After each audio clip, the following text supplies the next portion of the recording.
to give everyone a few minutes to join us here in the space. But we encourage you to put in the chat where you're calling from. We also encourage you, if you can, to put in the native land that you're joining from. There's a great resource called nativeland.ca that is a great place for finding and naming the spaces that we're occupying. So I just put that in the chat to encourage folks to look into that.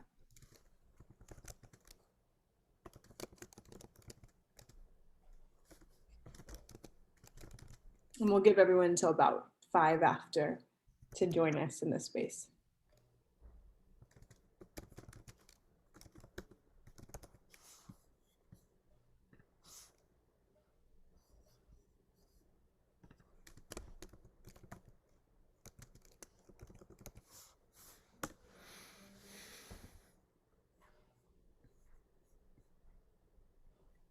Welcome back, Eva. It's wonderful to have you.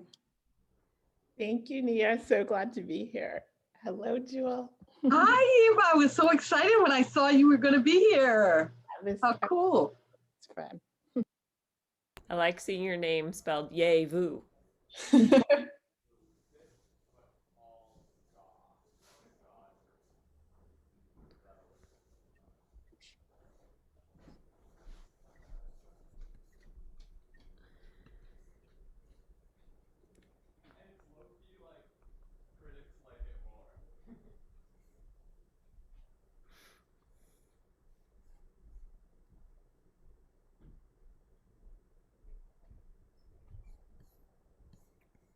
I'm loving checking out everybody's visual for when they don't have their camera on.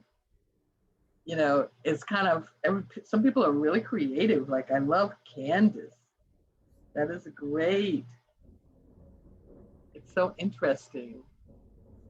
I have a visual when I'm not on camera. I have no idea how it got there, so I hesitate to even think about changing it. It's fun, we get to be creative. Yeah. How we present ourselves in these virtual spaces. Mm-hmm. So for those of you joining now, we're just sharing where we're calling in from, and going to give a couple more minutes for people to join us before beginning the event. But thank you again, everyone, for being here. Coral Reef, are you really there?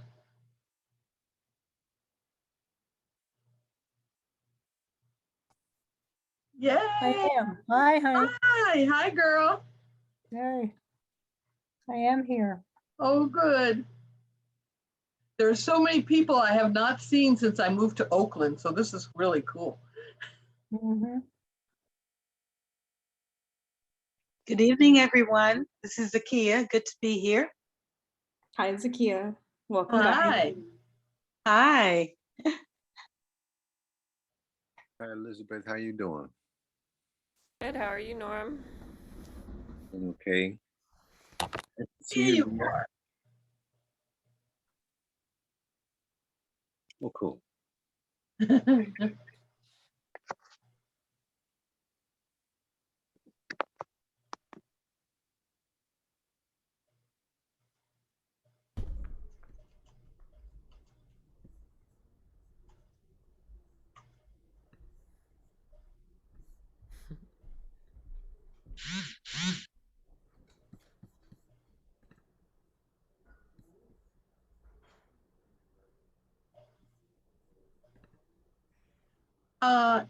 Nia, I don't know if I asked you this already, but this will be recorded and will it be available on MoAD website? Yeah, we have all of our past events on our MoAD YouTube.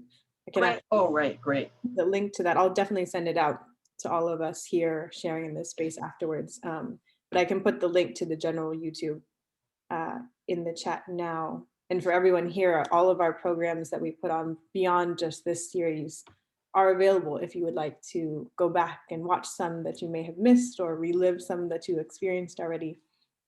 So I'll share that in just a moment.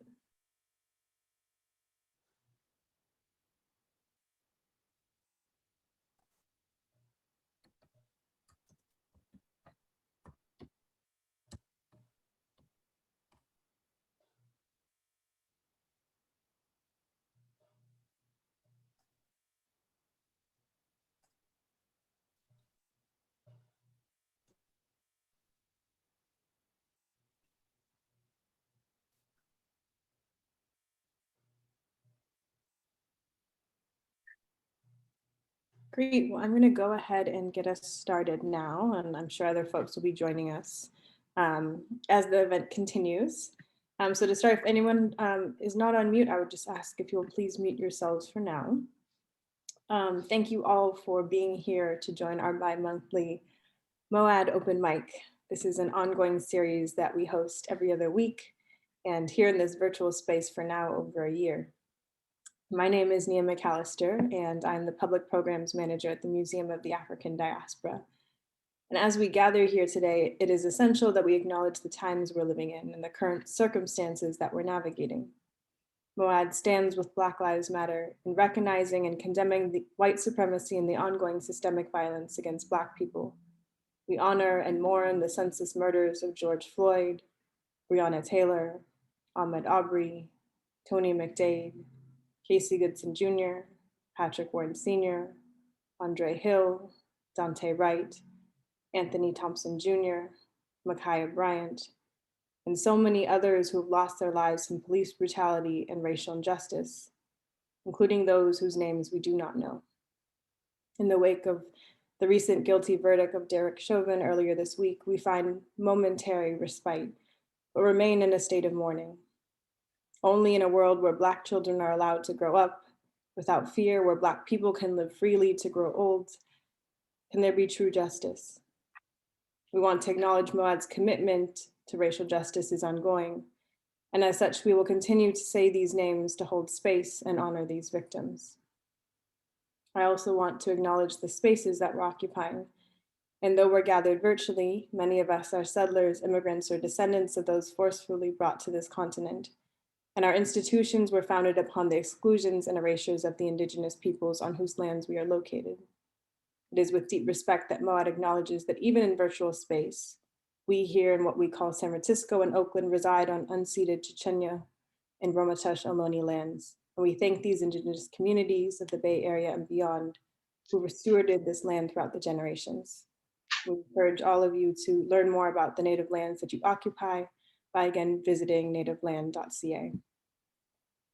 Today's event is a space for us to recognize our grief, our anger, our exhaustion, and also to seek comfort and joy in each other's company. As it began with this program acknowledging this ongoing fight for justice for the Black community, I also want to emphasize the importance of rest. For all of us to do this work of building the future that we want, we have to be able to take care of ourselves first. And so I want to emphasize everyone here is welcome in this space, and it is of utmost importance that we continue to center respect and to create spaces that amplify Black voices. And I'm grateful to find community with all of you and healing through art. So for those of you who are new to this space, I'm going to just give a very quick overview of the event so we can get into sharing this poetry and art together tonight.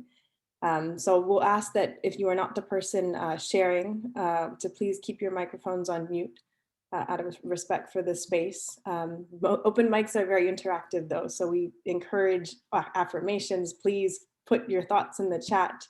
Air claps and snaps and all the reactions are highly encouraged. We want to make sure that everyone sharing this space feels supported. Sharing your words, your craft is a vulnerable thing. So we're here to show up for each other. I will post the lineup at the beginning of the event. Thank you all who signed up in advance. If for some reason someone is not in this space when I call their name, we'll circle back to them and make sure they get back into the lineup. Each person will have approximately 4 minutes to share. And about midway through our open mic readers, we will have our wonderful feature, Jewelle Gomez, share with us. And so with that, I would like to invite our first reader to begin. Welcome, Yeba Johnson. Thank you, Nia. Thank you so much. Tonight I will have, as usual, I will start with music, and with music I have 2 poems this evening. So it's cold today.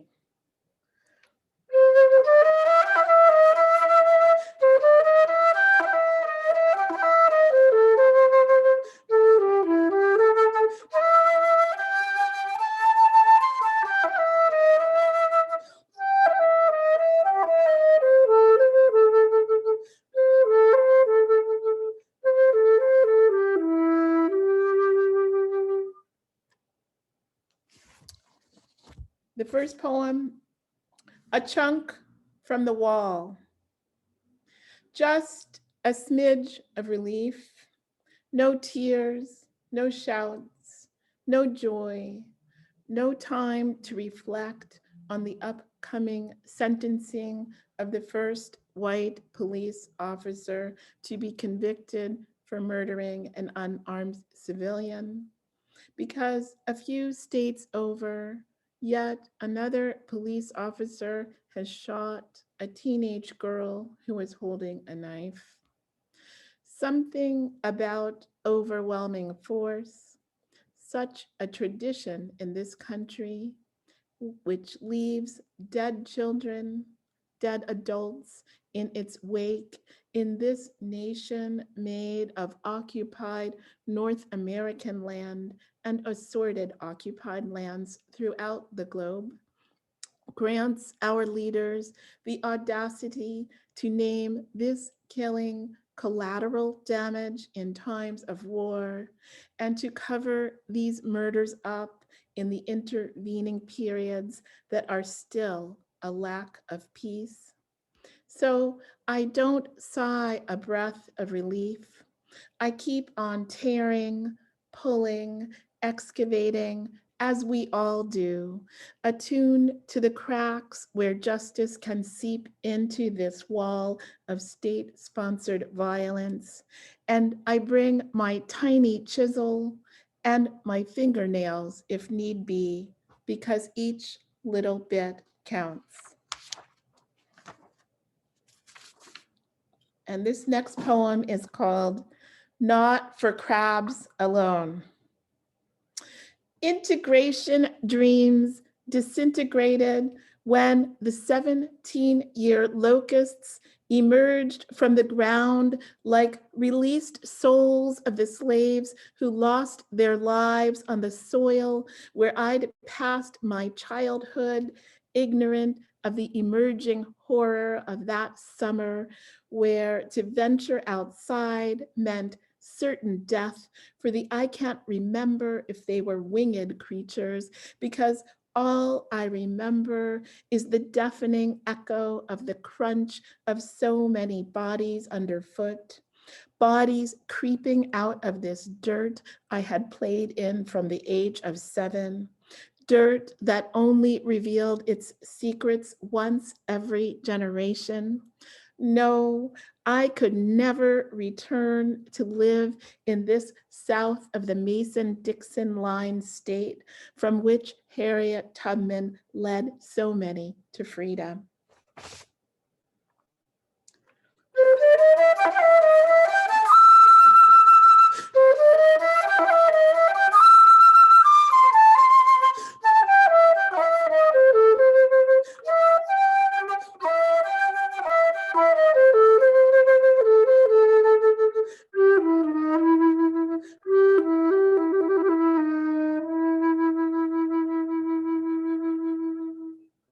Thank you. Wow, thank you so much, Eva. I resonate with so many of the feelings that you expressed in those poems. So thank you for sharing and bringing that to the space. Next up, I would like to introduce Andrea Jacobo. Welcome. Thank you so much. Happy Earth Day, y'all. So my theme, I have a theme for my poems. It's a mixture between all the feelings that we've had this week and also still honoring the planet that we have. And these are kind of fresh, so I'm still working on them.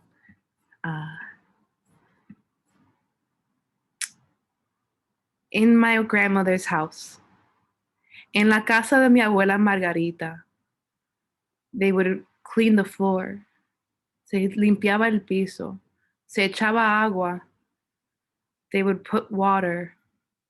Water would splash everywhere, and I would see the waves filled with jabón de guava crash against the walls, like the waves of El Malecón. If you closed your eyes at night, while the bustle of Santo Domingo will come to a ghosting hum. You can hear the waves from the azotea. Agua cleanses the spirit of the crimson brick floors and the generations that came before me. When it rained, la lluvia would say hello and enter the home like a vecina entremetida, like a nosy neighbor. I would watch the water rise within the track of the sliding door to el patio of succulents, and there it would spill over into the living room.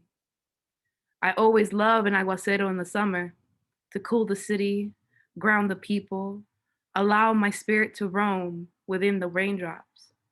I thought I learned how to swim in the ocean, but it was the daydreams of water. Thank you. Thank you so much.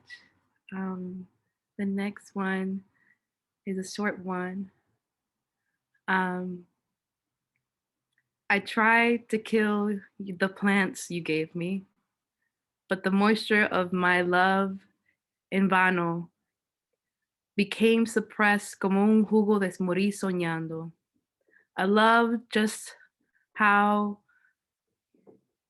you used to love on me. However, it didn't sit right. Just how the cold Nueva York winters would hit the bones of my Caribe, and then we would just stay there. And so I did. I called you just how you would call me when you were stuck in the sap. And I stayed. However, you're no longer there, and a global pandemic had to separate you from I. You were on my back, but like the ecosystem's regenerating, I will always bounce back. That was that one. Thank you. That one's a little, still working on that. No plants were harmed in the creation of this poem. Just saying. The last piece. This one is, I've been thinking about all day. And so this is the first time I actually write it. So it's unfinished. There's a theme here. I like unfinished poems to share. I don't know what I'm going to call this one. A garden for my future daughter. I will place the soil in our raised bed of love. My daughter, the seeds are from the tears we shed a decade ago, when girls like you and boys like your brother were memorialized in the flowers of their altars and the acts that were passed in their name. Mija, this garden is for you, to explore the beauty of your curiosity, to cultivate the humility we need to move forward, and remember the soil that have been laid before you. Thank you. Thank you so much, Andrea. I feel like that last poem just nurtured my soul, and thinking about tending to our future generations. That was really beautiful. Thank you. Next up, I would like to invite Zakia G.E.K. Part. Welcome.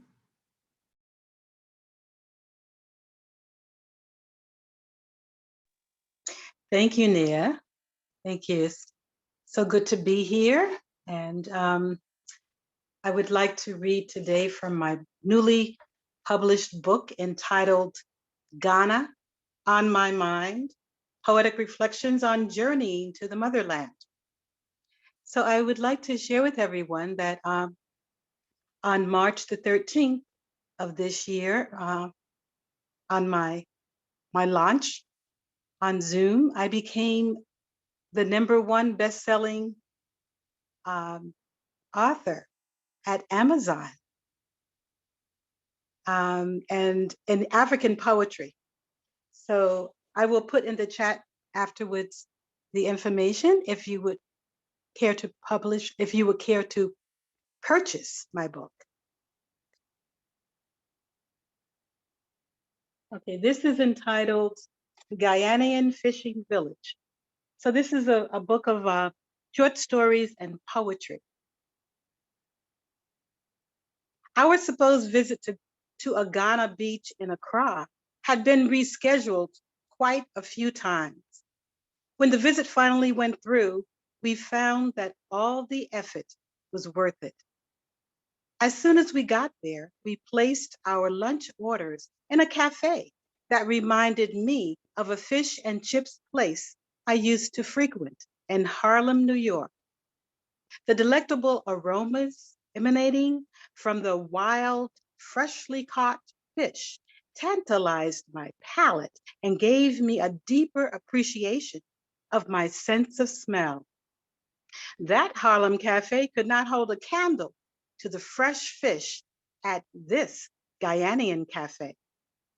While we waited for our food to arrive, we talked over the rest of our plans in Accra before we'd head for Cape Coast. Some of us decided to take a stroll along the shore. Tyrese and Nate found a scenic spot on the rocks facing the ocean where they stopped and sat to enjoy Ghana's beautiful ocean view. Adeshima and I preferred to walk, dodging the waves along the way. Soon we arrived at a Guyanian fishing village, just when the fishermen and women were returning with their morning catch. They exhibited wonderful cooperation and collective camaraderie as they got the boats on shore. Whenever a boat would come in, the people on the shore would gather and pull the boat out of the water. Their rhythm and timing were amazingly in sync. It was astonishing to watch. When the nets were pulled from the boat and dropped on the shore, they were bursting with hundreds of fish. The boats were constantly arriving. The villagers were unrelenting in assisting one another. The children played and worked alongside the adults. There was jovial conversation and laughter and so much love and respect.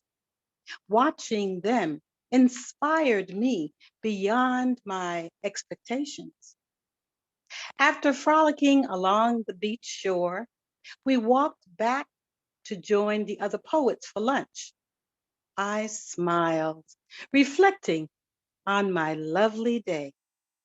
I was so smitten by the experience that I would not have minded spending the day on the beach, just savoring the seafood.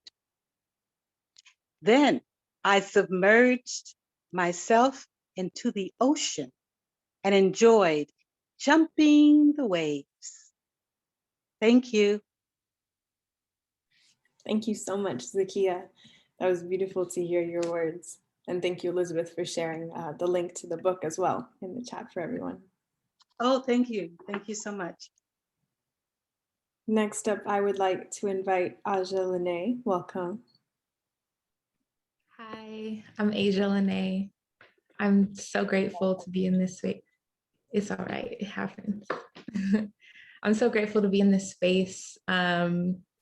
Yeah, so for my first poem, I'd like to invite, if you'd like, just to take a deep breath, and you can imagine, either with your eyes open or closed, that you are on a hike in the North Bay and the Redwoods, and you decide to go off trail a little bit. And when you go off trail at the bottom, you find a little tree trunk to sit on. And off in the distance, you hear some little tiny voices. So that's the scene where we're at right now. Little black boys in harvesting light and finding footing and risking limb along the stream, adventure and play. Little black boys play and awe dragonflies and claim the ravine a tiny triumph. Little black boys scream, onward, look like treetops, dreadlocks branching out, moss green head tops. They make elder trees somehow wiser and take heed where needed, always. Little black boys scan danger, calculate the thrill, make amends with the risk, then leap onward, onward into the evergreen. God is. God is a 9-year-old Black girl skipping hopscotch at 12:15 p.m. on a Junetime Tuesday, preaching sermon from asphalt pulpit by the clanking of her knockers, knocking the side of her head to rhythm too bold and fast for fair weather believers. Hers is an unfaltering, boisterous love requiring the same as tithe. God is my niece's laughter cradling her falls as she learns to stand for the first time. It is the thunderous worship of her hands clapping in self-approval. God is the way my honey loves me, with intention and without thought just the same, their love louder than memory of auction block, their hand a balm and offering to my past weathered selves. God is my remembering to love us rightfully. God is the decree of adornment. Glory be to the vixens and the uppity negresses and the wide brim feathered hat wearing femmes of the church. God calls me baby in place of my name. God remembers my name, makes praise of it in lullabies, cavernous places, echoes my name righteous to the weary day, and declares it worthy of every syllable and every arc. God is knowing I am both a congregation and sanctuary within myself, dancing alone in my room, unafraid to breathe song into my limbs. After a long day masquerading, God is the reclamation of my body, Black and abundant and queer and femme and mine, lovely in motion, lovely in rest, loveliest in all the ways she so chooses. My last piece is called How to Not Write Poetry in a Time Like This. Maybe attempt to forget the sensation of your limbs stacked, open, raw, to fracture spoke a life long before your name was ever skeletoned in its melody. Did you ever have a choice but to? Suppose you could remain and not venture making sense of the senseless, pluming syllable as you are. Suppose your tongue could stay silent long enough to robe your suffering, then what may become of you, not writing poetry in a time like this? Thank you. Wow, thank you so much, Asia. Those pieces were absolutely stunning. And I like that you started us with envisioning that space. That was a really grounding experience. Next up, I would like to invite Raymond Nat Turner. Welcome, Raymond. Thank you, and greetings to all. I'm going to do 2 pieces. I'm going to push the time just slightly. I'm going to get it in, try and get it in at 4. I think it's there, so I'm pushing it though. I'm letting you know in advance. So the first piece is called Test the Line. Northeast, Midwest, Southwest, South, down south, up, south, out, south. South of the Canadian border, slouch down in his cruiser, slow rolling the hood, or atop his horse, bullwhip barking at shiny bent black backs. 150 pounds of cotton today. It's in his DNA. He's trained that way. Chokehold, blood choke, bullets to back, electric shock sheets, garbage bags, or overdoses of fists and foots intended to slay. It's in his DNA. He's trained that way. Trained to follow orders of the 1%, the poor, unhoused, unemployed, on strike, anti-war, water protectors must be brought to heel. Raise your right hand, not that high, not that angle.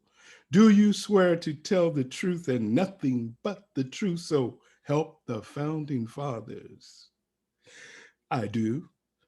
Monday morning quarterbacks, be damned, second guessing officers, police work is hard.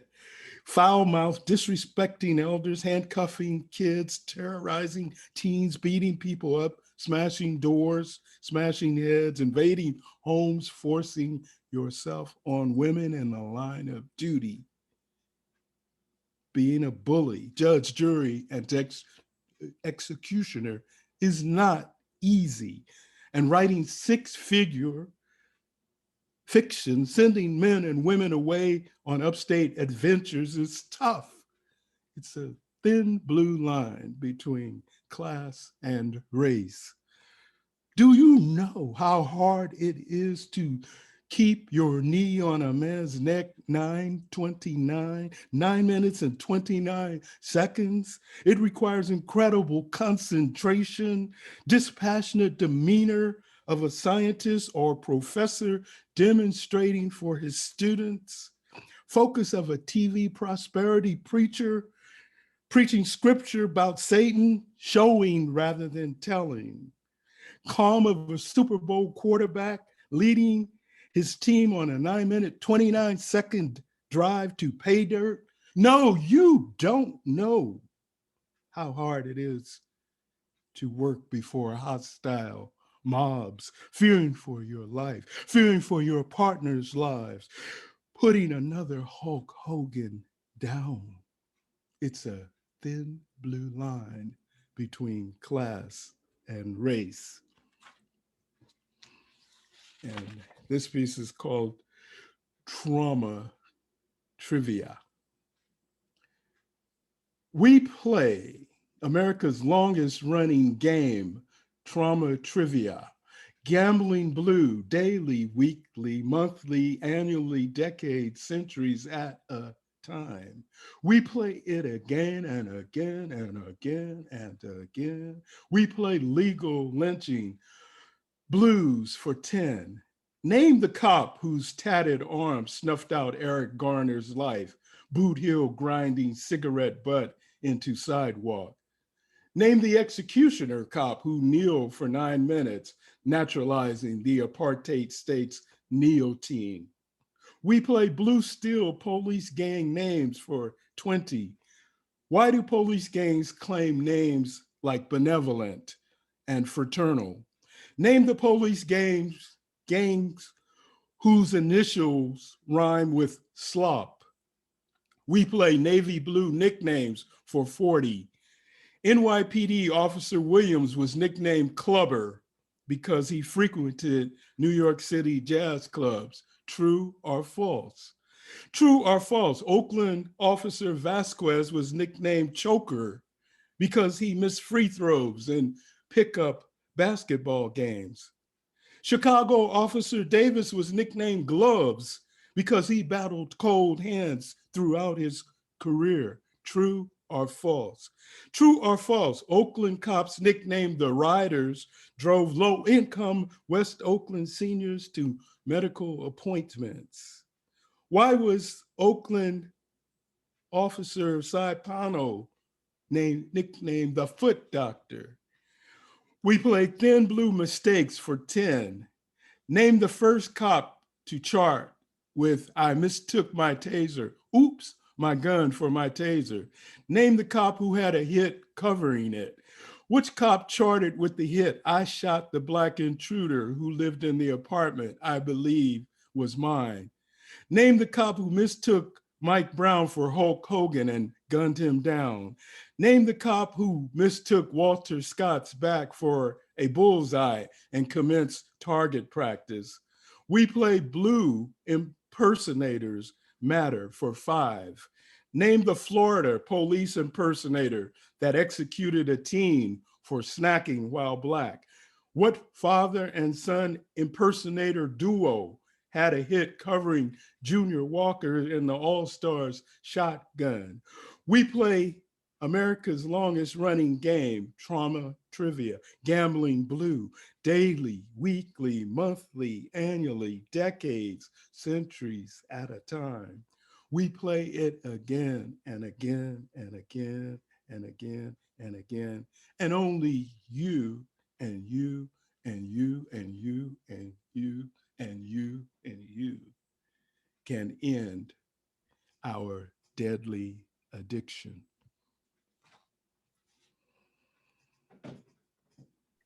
Thank you. Thank you so much, Raymond, for both of those pieces and for speaking to the moment that we're in. Thank you. Next up, I would like to invite Shauna Sherman. Welcome, Shauna. Thanks, Nia. It's so good to see everybody here. I got to get my glasses on. Sorry, I won't take up too much time. So I've been reading a lot. I'm back at the library, yay! So I'm around all the poetry books, and I've been reading about James Wright, who read poems from other people at his readings. So I'm going to read a poem first that I get out of this book, The Black Poets by Dudley Randall, and it's by James Emmanuel. He was a poet that lived from 1921 to 2013. And the poem I'm going to read is called Negritude, and then I have one of mine. So Negritude. Black is the first nail I ever stepped on. Black the hand that dried my tears. Black is the first old man I ever noticed. Black the burden of his years. Black is the waiting in the darkness. Black the ground where hoods have lain. Black is the sorrow misted story. Black the brotherhood of pain. Black is a quiet iron door. Black the path that leaves behind. Black is a detour through the years. Black the diary of the mind. Black is Gabriel Prosser's knuckles. Black sojourner's naked breasts. Black is a schoolgirl's breathless mother. Black her child who led the rest. Black is the purring of a motor. Black the foot when the light turns green. Black is last year's dusty paper. Black the headlines yet unseen. Black is a burden bravely chanted. Black cross of sweet for a nation's rise. Black is a boy who knows his heroes. Black the way a hero dies. So that was James Emmanuel, and he mentions Gabriel Prosser, who was a blacksmith in the 1800s who tried to plan a slave rebellion but was thwarted and hanged by the state afterwards. All right, so my poem is called Backyard Poem Number 8. Rain altered the plants in the backyard, holes dug by squirrels filled with water. I use boulders, small ones, to give the path interest. Antique cauldron, fire pit for summer nights, dragonfly hovers my face. A crow, crow, crow, jacksaw in the water, garden. When the kettle whistles, I'll get up, make ramen. Unbleached skein wool beside the loom, afternoon. Birds, squirrel, chirping, a squirrel chewing, corner, wood fence. Mercurial melange, pen to negotiate this place, feel the space, occupied, flowing. I take a minute, sit in the radiant recumbent, a dot in a quadrant of a quadrant. The stream continues, a trickle in the drought. Remember, we scanned for turtles from the shore. They skim the floor, up for air and down for more. You were happy to see them then. At the dentist today, I read of vultures on the decline, hooked beaks tearing poison flesh, death birds dying. The boy strapped to the x-ray squirmed as it spun round his head. The machine buzzed and took a blurred picture. Thank you.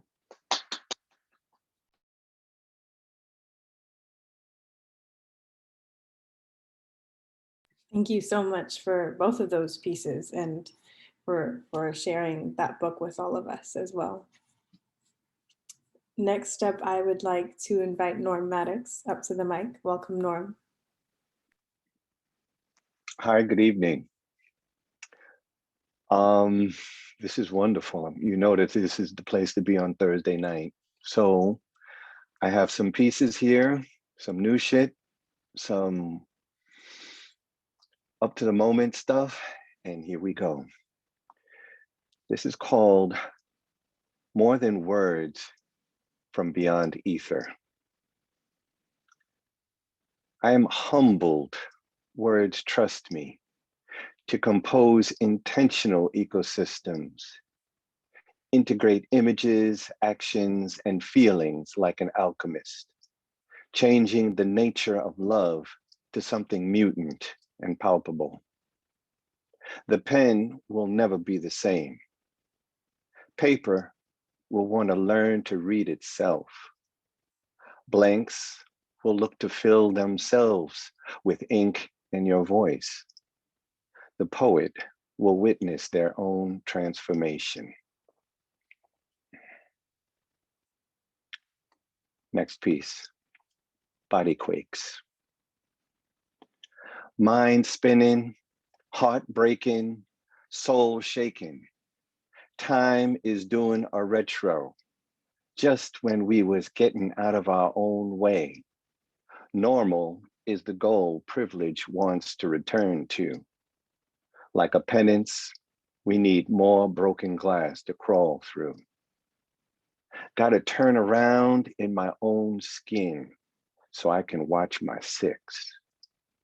Don't wanna back into my descendants while they wait to be born. That's not the dream ancestors envisioned for the children of their children's children. And this was a prompt for 420. And it didn't come out the way they expected. 4 and 20 blackbirds baked in a pie. 40 and 20 years ago, our fathers, in order to form. Numbers related by a factor multiplied or the same factor divided.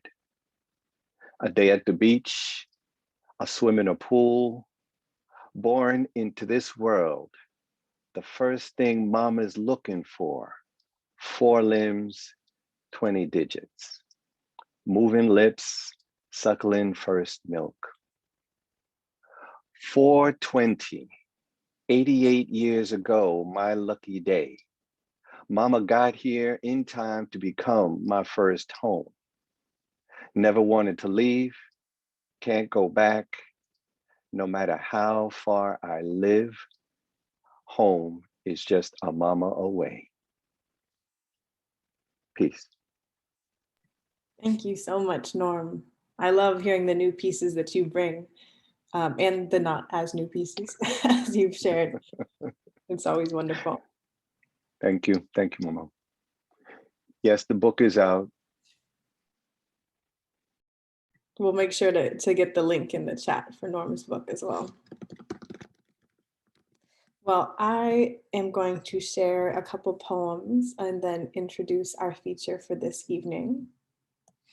So this first piece is one I read often in this space, and it is entitled My Mother's Garden. Like morning, she rises. Full of light, she rewrites the sunrise each day. Her name is the place between home and homebound. She is my favorite place. Smelling of sweet breezes, fresh earth, ink and spices. She is a glass deliciously full. Your favorite song with just the right rhythm. A new pair of dancing shoes with just enough room to grow into. She carries herself with a special kind of optimism, tending to her garden with the hope that each year new buds will come back, collecting seeds with the promise of new growth. We are of the same garden. She planted her roots in me, teaching me how to blossom. Gardens have seasons, yet she is always in full bloom. In a word, she is perennial, permanent, unceasing in her love. Dance, mama, like the flowers are singing for you. So that was a tribute to my mother who is here in this space, a tribute to her beautiful garden that she tends to, a tribute to this earth that we're all a part of. And this next piece I'm going to share is rather new, as in I wrote it 20 minutes before coming here. And I haven't written anything new in a very long time. So this will definitely have other lives after I read it. But for now, I will share it as it is. This is entitled, Like Dust We Rise. Sunset plays upon my closing lids. Tomorrow's morning is just another day. We are whole before they claim we are no longer. But what pieces of us do they take when they make holes of our being? Riddled with empty space, we ride upon the air. We rise, we float, we make kites of our bodies, leave this place for good, leave this earth for a better world.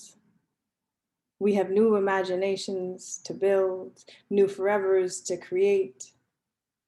Let us breathe in and in and in. Spin and dance in space and dance, and maybe we are all here together. Thank you. And with that, it is now my honor to introduce our featured poet for this evening, Jewelle Gomez. Jule is a novelist, essayist, poet, educator, and public speaker. She's the author of 8 books, including the first Black lesbian vampire novel, The GILDA Stories, which has been in print for more than 25 years and was recently optioned by Cheryl Dunye for a TV miniseries. Her work has appeared in numerous anthologies, including Dark Matter, A Century of Speculative Fiction from the African Diaspora, and Red Indian Road West. Her plays about James Baldwin and Alberta Hunter have been produced in San Francisco and New York City. Welcome, Jewelle. Thank you. And thank you to everyone who read. What a treat to get to read with all of you. I love hearing poets I haven't heard before, and even poets I've heard before, like Yewa. This is very, very lovely evening for me. So I'm going to be brave like Andrea and read something I'm still writing. I'm scribbling on it as I'm writing, reading it. It sprung from a quote by James Baldwin, which said, "I imagine one of the reasons people cling to their hates so stubbornly is because they sense once hate is gone, they will be forced to deal with pain." In 1984, Eleanor Bumpurs was murdered by the police in the Bronx. That was one of the first kind of random police killings that I ever heard of. And so this poem is in Eleanor Bumpurs' voice. And the title of the poem is, "This Ain't No Titanic, but we're going down. You keep drifting through history, dancing on the waves, balanced on a piece of wood left over from the ship, meeting up not with an iceberg, but reality. It's a winter night laying hard on you, boy, hiding your people and mine. The cold froze your brain like one of those scientific things kept in jars waiting to be sliced. There ain't no ship coming to save you this time. The natives will not teach you how to cook a turkey. There may be a group hug at the end of all this, but we are so far from the end, we can't even see the letter E. Remember how you used to apologize to your daddy for being bad, and he told you, go out in the yard and bring him back a switch? That's where we are right now. It's not going to be pretty. There's going to be some crying. So stop clinging to that piece of wood you think is truth. Go on, slide into the icy water and start swimming to the shore before you freeze your butt. And they have to break your legs to put you in a box. Come on now. Yeah, still, there will be pain.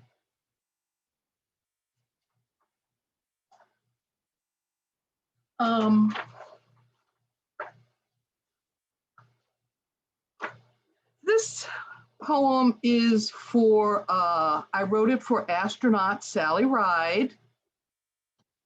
And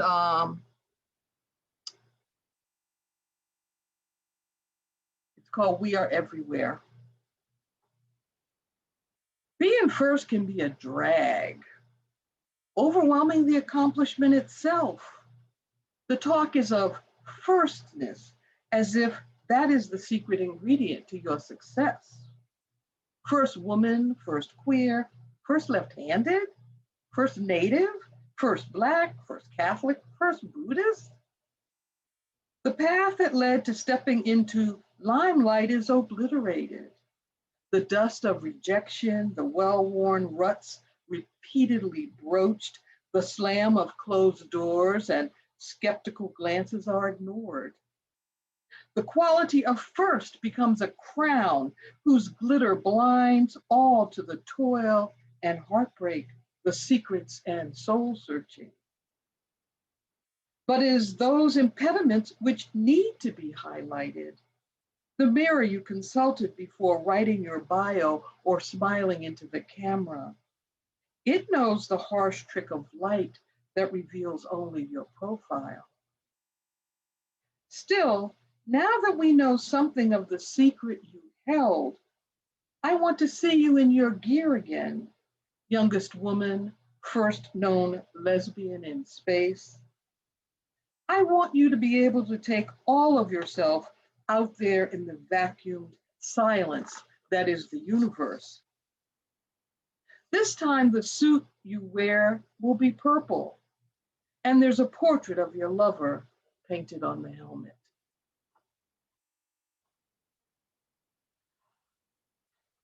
I wrote a poem to my bicycle in that brief period when I was able to ride a bicycle. It's called Sir Raleigh. I see them as I turn the corner of 105th on my friendly Raleigh 3-speed. It's not French or Japanese, but sturdy, light, and fast, gift from an ex-boyfriend. I see first 4, then 2 more, standing, shifting on the stoop, restless with their beers and clean t-shirts, dressed up to be unemployed. I wipe sweat from my face and fix my eye on Broadway, steady Raleigh, bumping over bottle caps, trapped forever in greasy street tar, like them. They whistle and call as if I am a child, a pet, a game. I clench my jaw and pray between my teeth in the deepening dusk. Please don't let them be angry because I won't smile. Don't answer to the many names they have for me, a woman, happy, alone, and flying. Their words are spit in the air, raining as I pedal.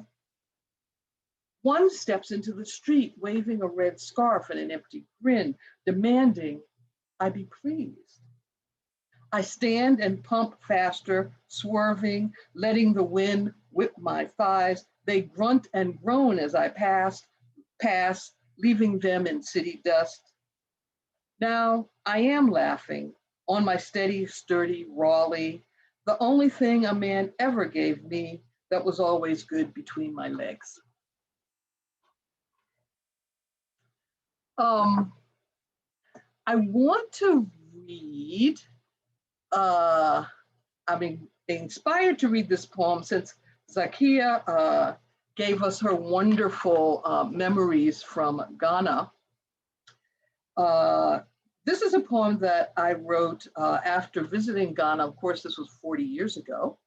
And I stayed in the University of Ghana in Legon in the dormitories. And this poem is about the woman called Comfort.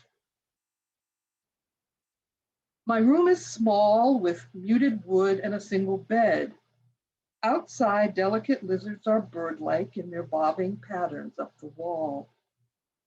The night air is thick with mosquitoes and constant moving, comings and goings, ears open, everywhere and traffic. Only the road to Accra by Trotro is smooth.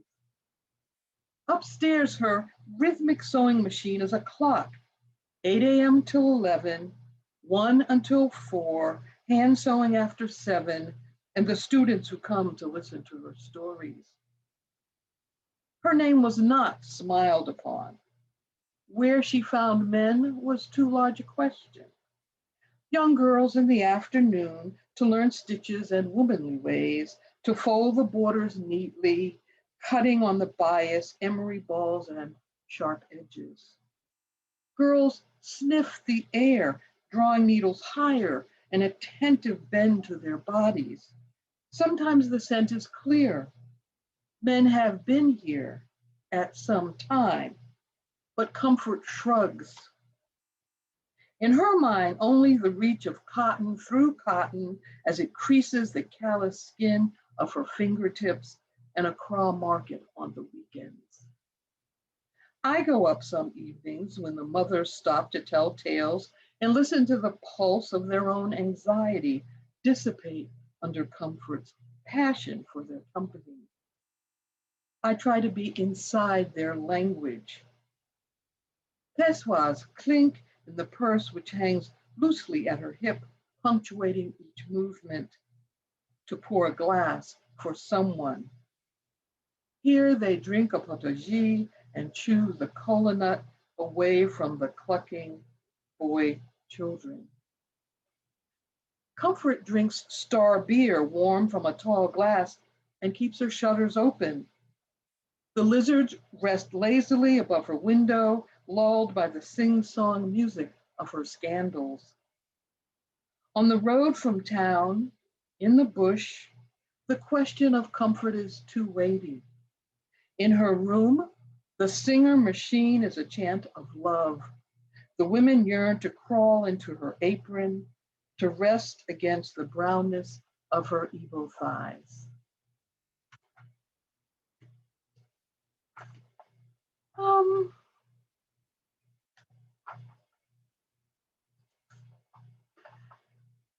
This poem is called Loving, and it's dedicated to Mildred and Richard Loving, who were the couple at the center of the Loving versus Virginia. They were, he was white, she was Black and Native American, for those of you who don't remember. And they got married and they were sentenced to a year in prison for getting married. And their lawsuit went all the way up to the Supreme Court and ended up the court striking down laws against interracial marriage. So it's dedicated to Mildred and Richard Loving, and also to my mother Dolores and her husband. Loving. The parallels embed like deep mud ruts in a country road. One I wish I had traveled to meet that couple, to learn what made them see themselves, Indian and colored living with white, an uneasy mix for my own mother further north, but not that much later than the Lovings. New England is not Virginia, but maybe it is when it comes to color. Mildred said they burned a cross on her lawn in the 1950s, while she and Richard fought to be a married couple in their home state. Up north in the 60s, there was not the tradition of crosses, so they just burned trash in front of my mother's flat. Small orange flames reflected in living room glass, blaze enough to scare. Virginia called its law a protection of racial integrity, as if whiteness is a land whose borders must be guarded. Perhaps it is. In the end, it must be about only one thing. When asked if he wanted to send a message to the Supreme Court, Richard said, "Tell them I love my wife." Truth so plain and simple, so complex and terrifying, only those 4 words convey it. My mother's husband said it many times in the privacy of their little flat and in front of our family heart full. His own had turned away, pretending he was dead when he married her. One Christmas, he gave her 20 bottles of perfume, each delicately wrapped by large cab driver hands.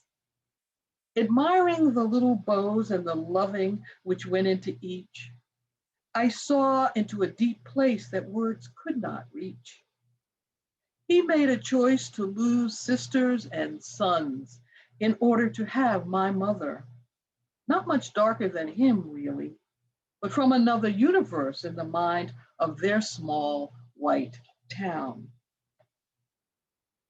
Now I imagine walking down that dry Virginia road to that rural place that held Mildred and Richard in their embrace, even when the sheriff would not. They'd invite me to sit in the yard beside a well-used tire swing to drink a glass of sweet tea. I'd ask them how they learned the secret, so I'd know what it meant to be my mother and how her husband felt fashioning those tiny ribbons, and what it might mean to me walking on a similar road, holding hands with a woman, she and I loving.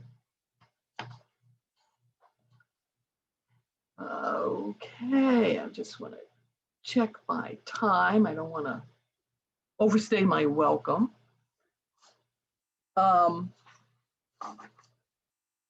Thank you for mentioning the GILDA Stories. I'm very excited that it's been in print for so long.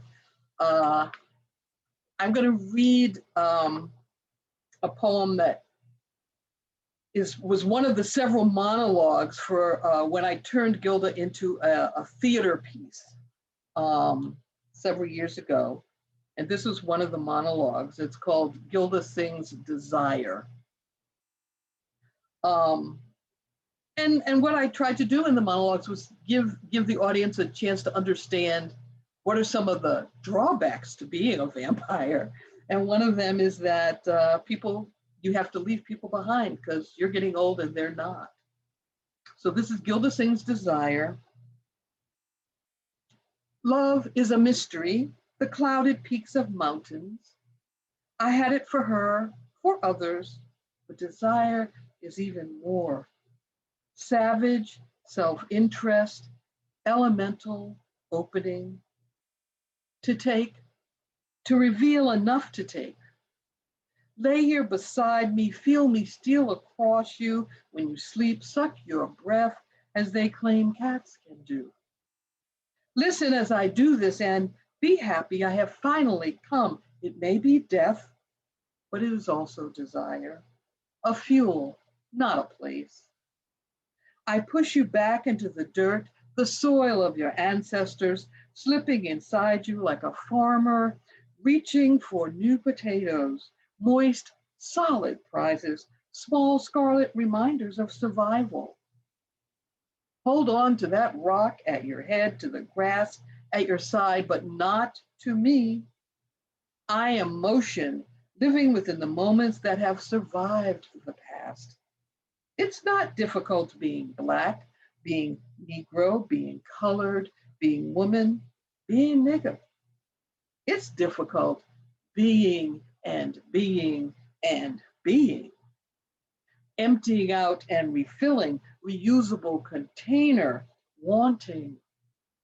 It is difficult to miss the dour certainty of the cotton rose and not offer blood as a substitute. Only this is assured.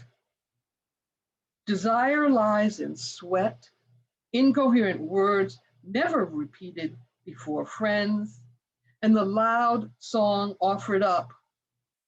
On your back, heels digging into the silken dirt, you've forgotten you ever had a mother or mailed a letter. You might have come from my past or your own. The future may belong to us both. When my mouth is open to let ideas out and you in, that is desire. Unstable, gaseous, explosive. You give me your breath. I would take your blood in mine, whether it meant life or not. Without our knowledge, our consent, desire remains a foundry, toiling hot, productive for only itself. Metal, clanging, plunging, solid, then liquid, alchemy, unchained melody. Desire is the only now I own. Okay.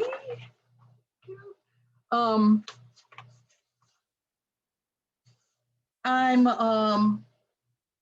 think I have time for this one more. It's called La Rondalla, which was a restaurant that used to be on the corner of Valencia and 20th. So it's now closed. It was only a restaurant, but I miss her like I'd miss a woman. Voluptuous, gritty, innocent, contradictory, and knowing. Plastic flowers in her hair, dressed up in gossamer, Christmas lights adorning photographs of men with guns and small game trophies. She moved to the rhythm of a cleaver chopping meat on a butcher block, the precision of a knife that knows its job. Her sound mesmerized us with syncopation, then overlaid by the mariachi who arrived at dinner. The taut strings of big guitarrones complemented the clear, clean tenors wandering ramshackle rooms, each man carefully pieced together black charro suits, elegant with glints of silver. The zapata sombrero of the lead singer rose like a moon over us, a spotlight on the romance of song. I miss the waitresses, reminding me of women I knew as a kid when I waited tables in Boston, earthy, sharp-edged, loud, and silenced at the same time. Miles of walking showed in their faces. They too had rhythm, which kept them moving around each other in tight quarters across uneven floors, through the steam rising from patrons and plates piled high. Waitresses, some in sensible shoes, some not, didn't smile unnecessarily. Arched eyebrows, lips painted bright, and hair gleaming black, no matter the age. This was their protection, generations of brown women do-si-doed with each other and the young men bussing dishes. Then young professionals started seeping into La Mission. Locals worried about respect. The dance faltered.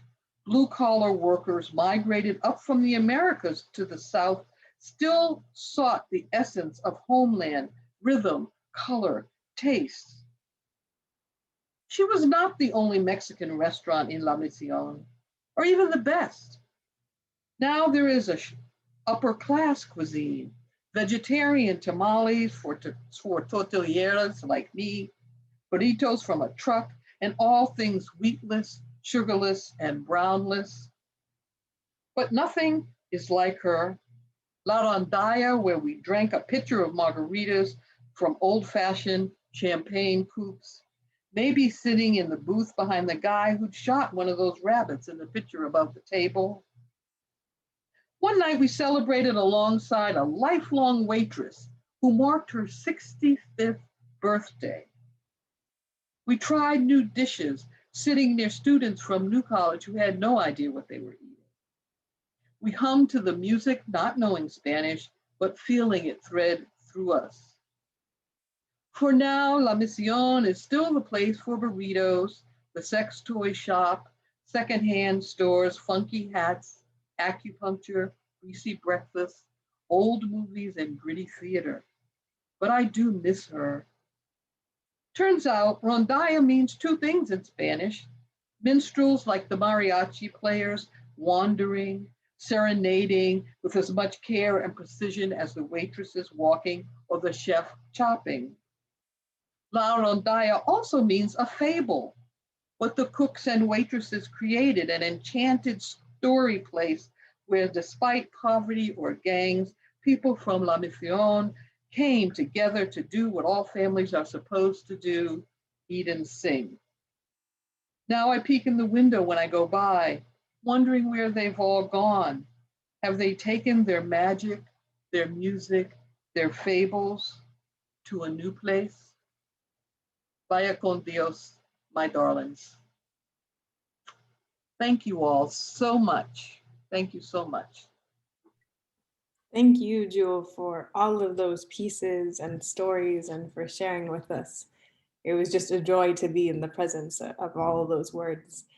I would love to know if you have any current projects you're working on or any places where people can continue supporting or engaging with your work. If you can share that with us, we would love that. Well, people, I would love you to either visit my website, which is just my name, jewellegomez.com, or, follow me on Instagram. I'm working right now, trying to finish up a new play, and it's gotten pushed back because New Conservatory has been in lockdown like most of the theaters around the country. And we hope that come fall of 22, this new play will open.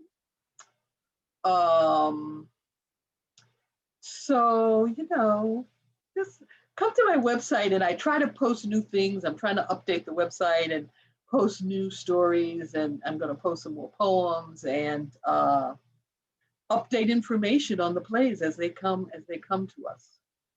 Great. Well, that sounds good. And I hope that we'll all get to experience the play come 2022. And I want to thank you again just for sharing with us. It was so lovely that we got to do the Martin Luther King Jr. event and hear your poetry then, and then get to share in this open mic space. So thank you so much, Jewel. Thank you. And thank you again to the other poets who are inspiring me to keep writing poetry. It's wonderful. I feel like it's this whole community. We keep sharing and inspiring each other's work. I look forward to when we're in person. Me too. So we have a few more readers who will close us out this evening. So I want to invite Sylvia Block up to the mic. Welcome, Sylvia. Hello. Ooh. Sounds like there's an echo.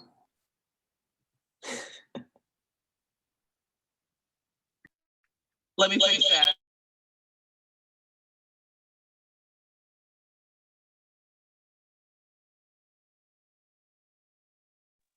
Is that better? Yes, you sound great. I want to first say thank you so much for the opportunity. And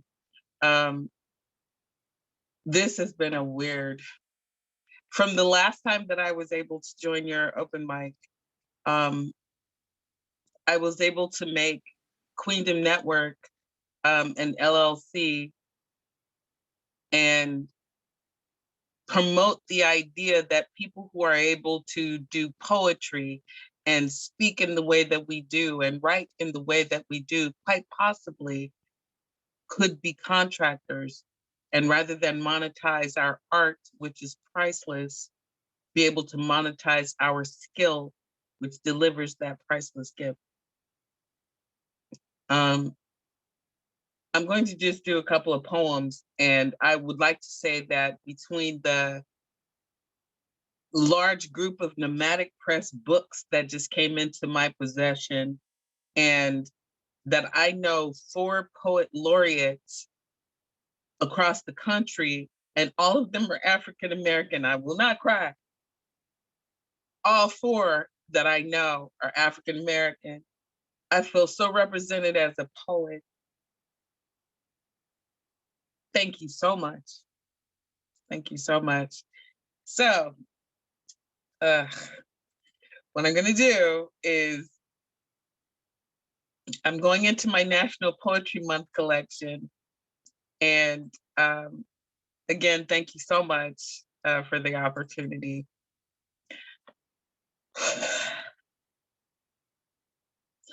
The brutal repetition of knowing, numbing, my soul contorting into itself as though thinking I could in some way shield it from humanity. Creases and folds so precisely created, flocks of fear would remain contained in a surprisingly durable origami heart filled with paper cranes. Fragile yet road-tested, spiritually invested and interwoven, in my ventricle byways, the secret of shared severance, an implied byway where the true synapse exists. And the mystery of our existence is revealed in every breath we draw, every flat surface found within me, a fold against a fold that folds into another. Complexly convex eye tucked in so tight, my inner workings are but facets of light. And that's that piece. That is my National Poetry Month piece number 2, which is Facets of Light.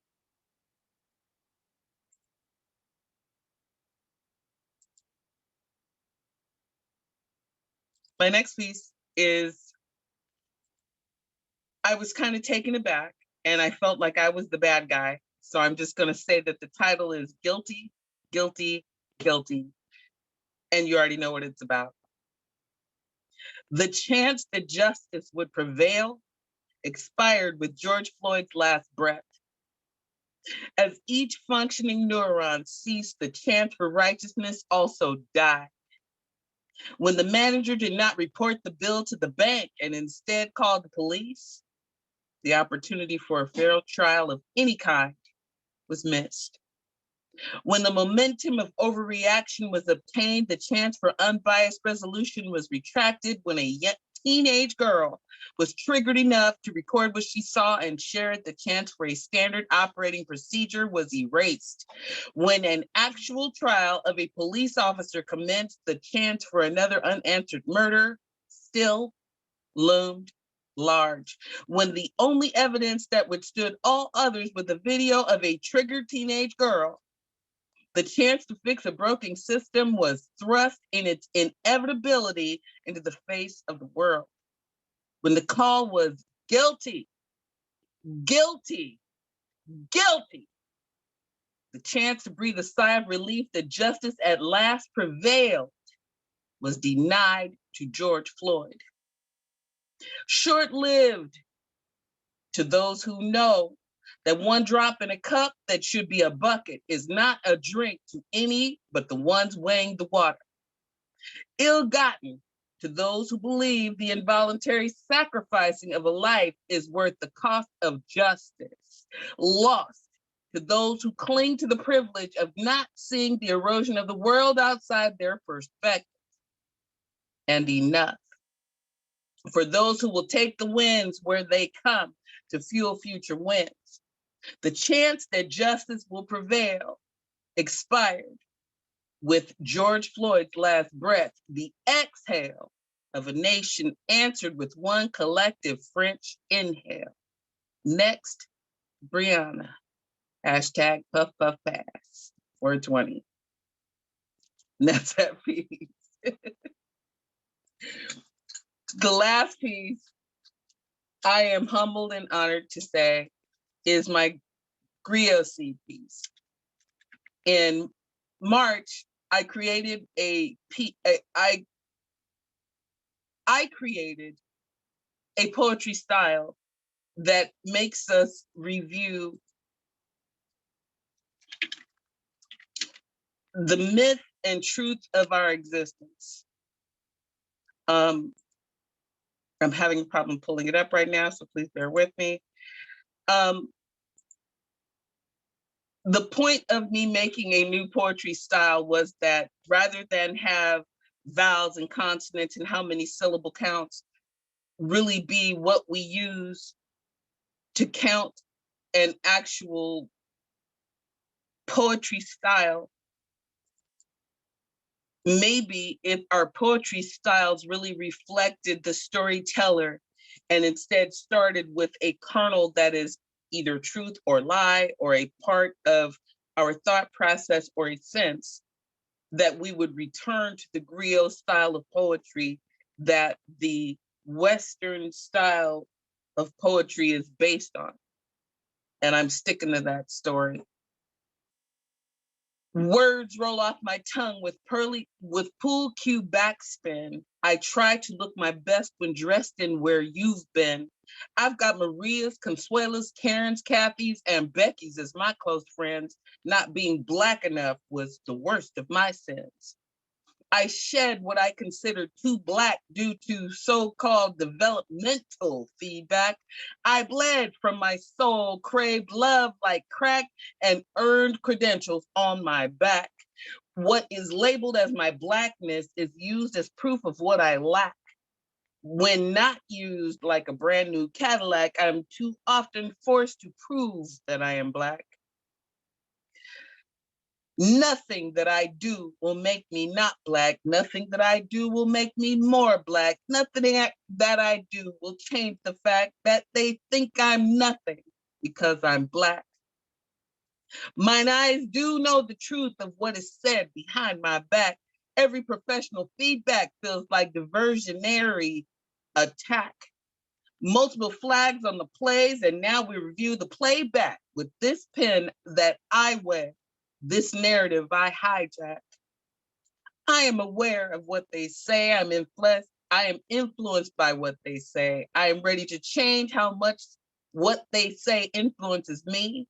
I have attempted to prove myself long enough. The truth of my agency is this.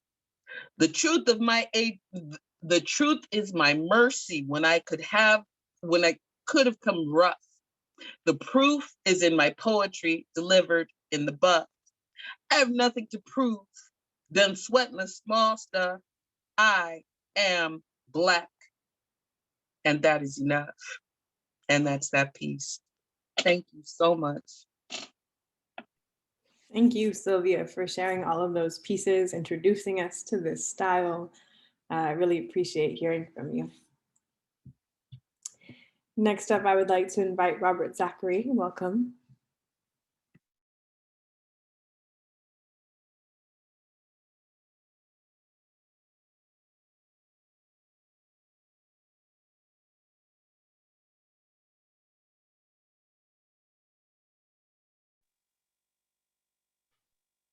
I'm Hello? not able to get the audio to work properly, but when Queendom Network became a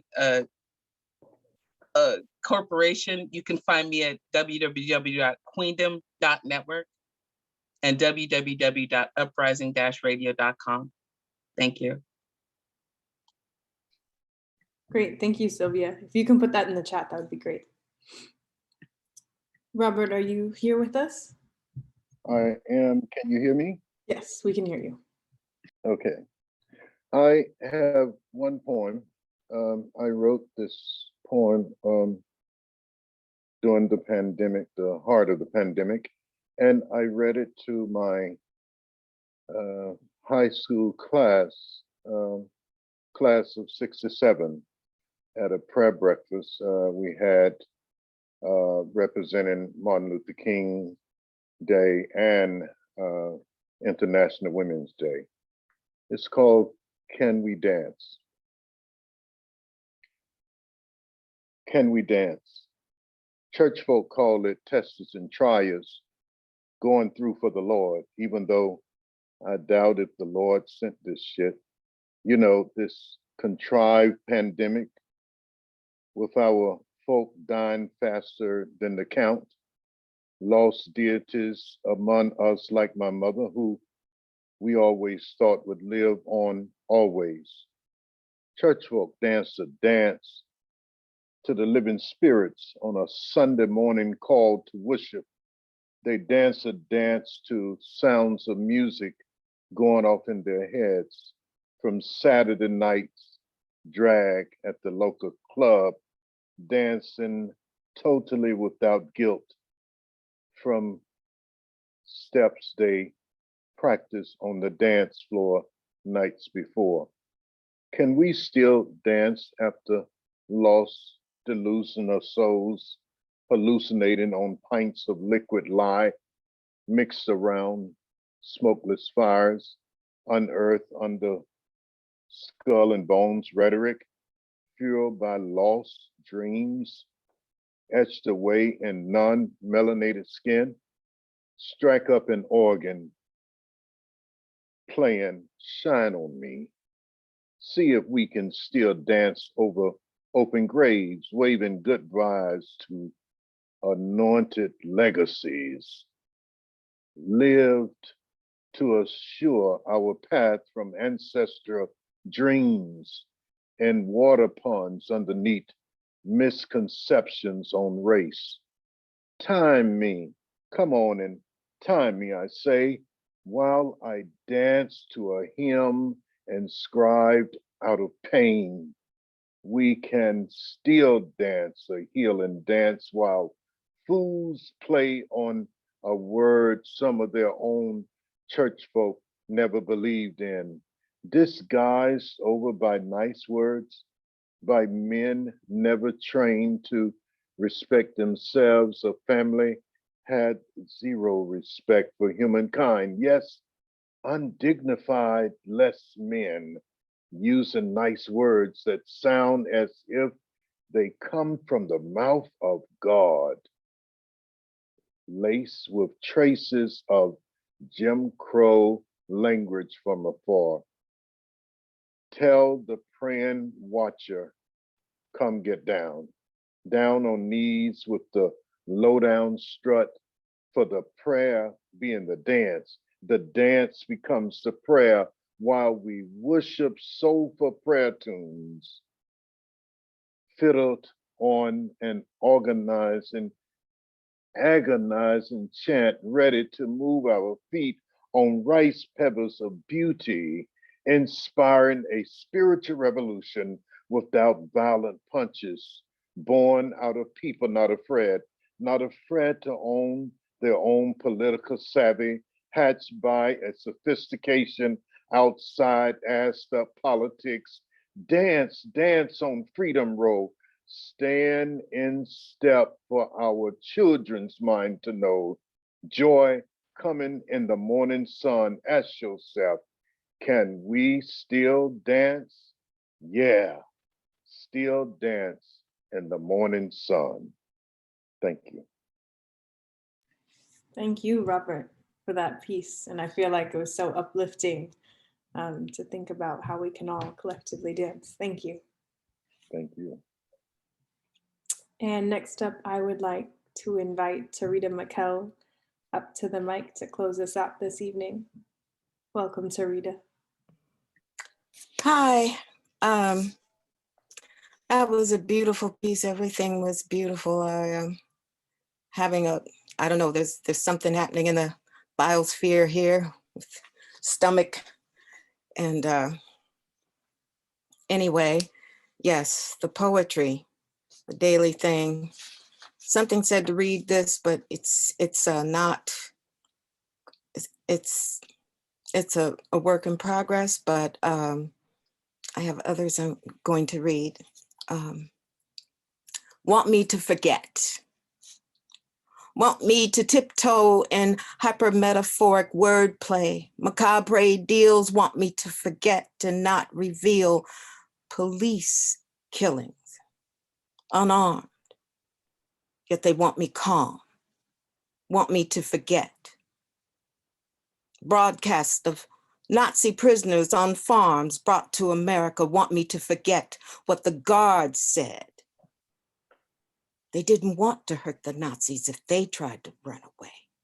So they shoot them in the arm, leg, or foot. Don't want me to remember how they committed crimes against humanity. Don't want me to remember Camp Van Dorn. Don't want me to remember the Pledge of Allegiance was not written for Black, brown, red, born here. Don't want me to remember death after death, murder after murder of unarmed fathers shot while children sat in backseat or fatally shot holding Skittles and Arizona tea or hands up or trying to keep the peace or playing with a green toy gun, or reaching for his wallet, or sleep, or walking home, or at home, or driving out of driveway, or standing in the yard, or hands up, begging for his life, or stopped for an out turn signal light.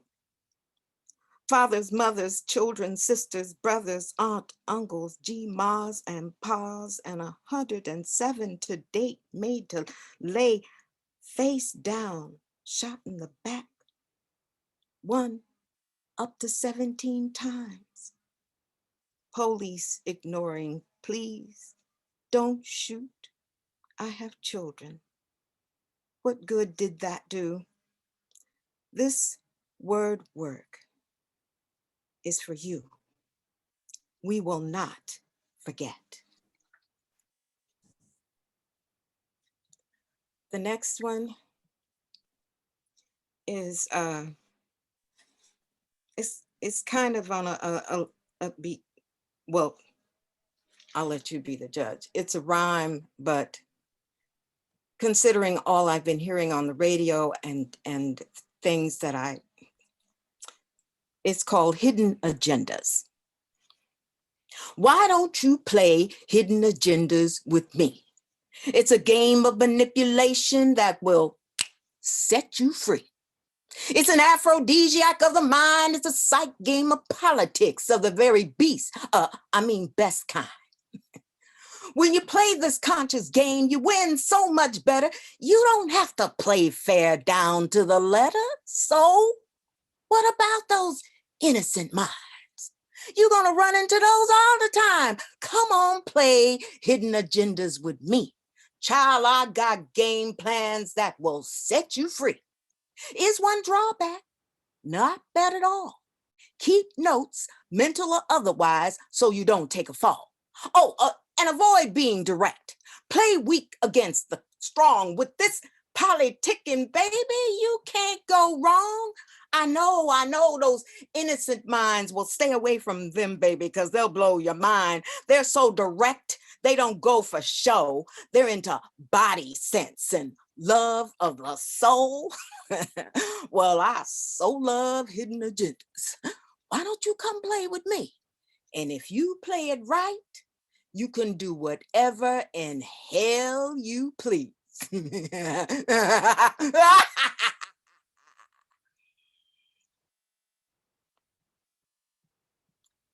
And okay, and I was gonna do a Kwan Saba, but I guess I'll end it there. Are you sure?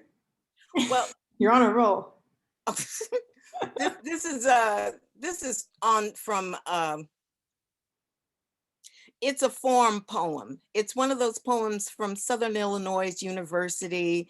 A Kwan Saba has 7 lines, 7 words per line, no more than 7 letters per word. So this one came out in the old spirit vernacular. Child, you do what you supposed to. Pay them no never mind, you hear?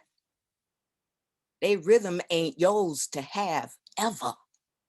Your tongue goes back before days do. Just you study your passion, your light. Shine, baby, come time it'll be all right. You listen careful now. We ain't dead. Thank you. Wow, thank you, Tarita, for all of those pieces and for being here, for showing up in this space. Everyone tonight has just filled me up. This is my favorite closing line to say, but every time I come into this space and the day has its ups and downs, but here it feels like healing to be in company with all of you. So thank you. And I want to send another thank you to Jewelle Gomez for being our feature this evening. It was absolutely wonderful to have you here, to hear your poetry, hear your words. And so I encourage everyone here to continue showing up continue taking care of yourselves. If you're able to continue coming to our programming, this is just one of the many series that we do at the Museum of the African Diaspora. All of our programs are currently virtual, and we have a very full calendar. So I encourage you to check those programs out.